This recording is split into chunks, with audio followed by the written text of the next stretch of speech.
राधे राधे दोस्तों, आप सभी का मेरे यूट्यूब चैनल ब्रतन पर मैं स्वागत करती हूँ। दोस्तों, आज मैं लेकर आई हूँ 11 माता कौन है और इनकी पूजा कैसे की जाती है और इन्हें एकादशी के नाम से क्यों जाना जाता है। एकादशी सनातन धर्म में आचरण किए जाने वाले सबसे महत्वपूर्ण व्रतों में से एक है। लेकिन क्या आप जानते हैं कि एकादशी व्रत के पीछे क्या है? एकादशी व्रत क्यों किया जाता है? मूर नाम का एक दैत्य था। रावण और कंस की तरह ही बड़ा आतंक मचाता था। स्वर्ग में देवों सहित सभी को पीड़ा देता था। सब लोग उससे रक्षा मांगकर श्रीमान नारायण के शरण में गए। भगवान ने कहा, मैं उसे संभालता हूँ, चिंता मत करो। भगवान मूर के साथ युद्ध करने लगे, लेकिन अपनी सारी शारीरिक शक्ति लगाकर भी भगवान कुछ नहीं कर सके।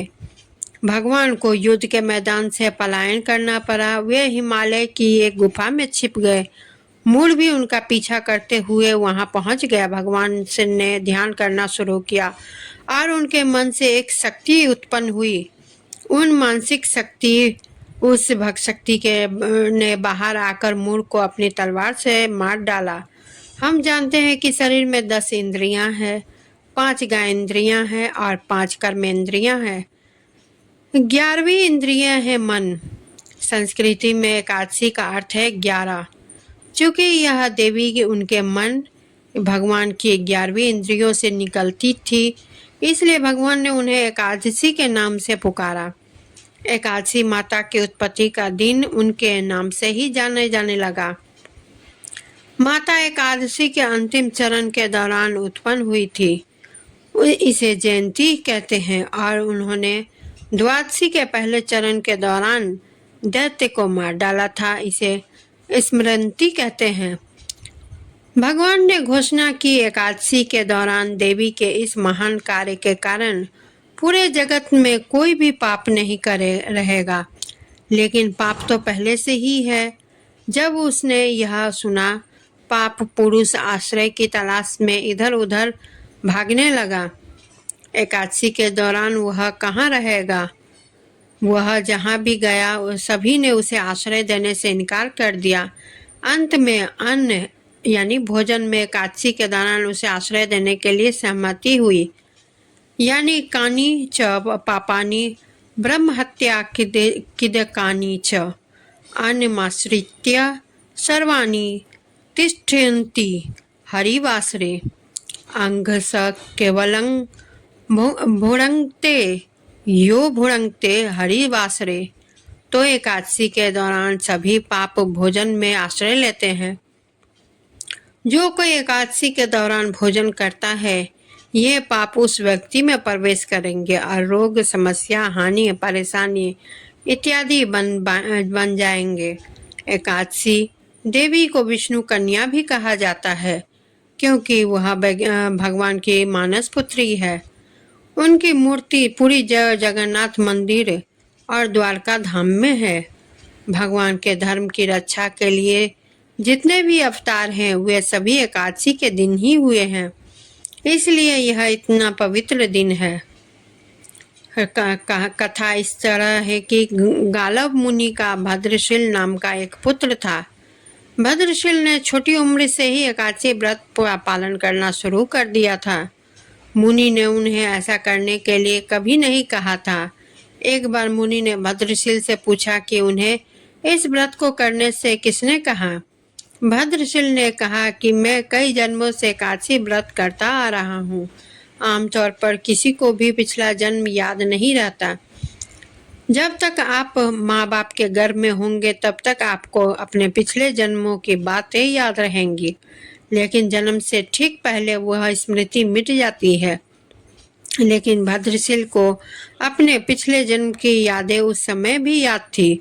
यह एकादशी व्रत की शक्ति थी जिसका वे पालन करते थे। वे एक पूर्व जन्म में धर्मकीर्ति नामक राजा थे। धर्मकीर्ति बहुत क्रूर था। उसे कोई पसंद नहीं करता था। ऐसा कोई पाप नहीं था जो उसने नहीं किया था।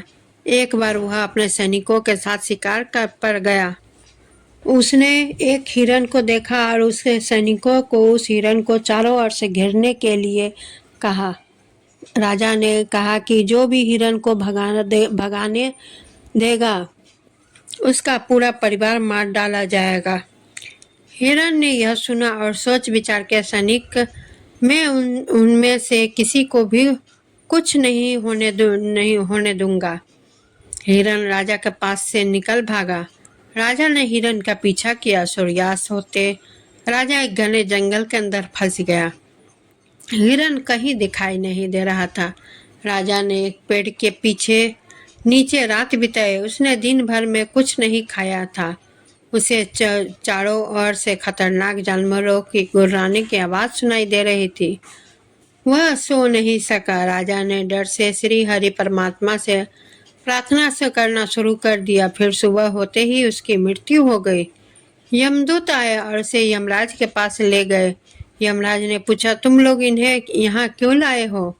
इनका स्थान वैकुंठ में भगवान श्री हरि विष्णु के बगल में है। लेकिन राजन, यह तो महापापी है। नहीं, यह सब चला गया है। ये अब पवित्र है। जिस दिन इनकी मृत्यु हुई वह एकादशी थी। उन्होंने दिन भर उपवास किया और रात में जागते हुए श्री हरि का स्मरण किया।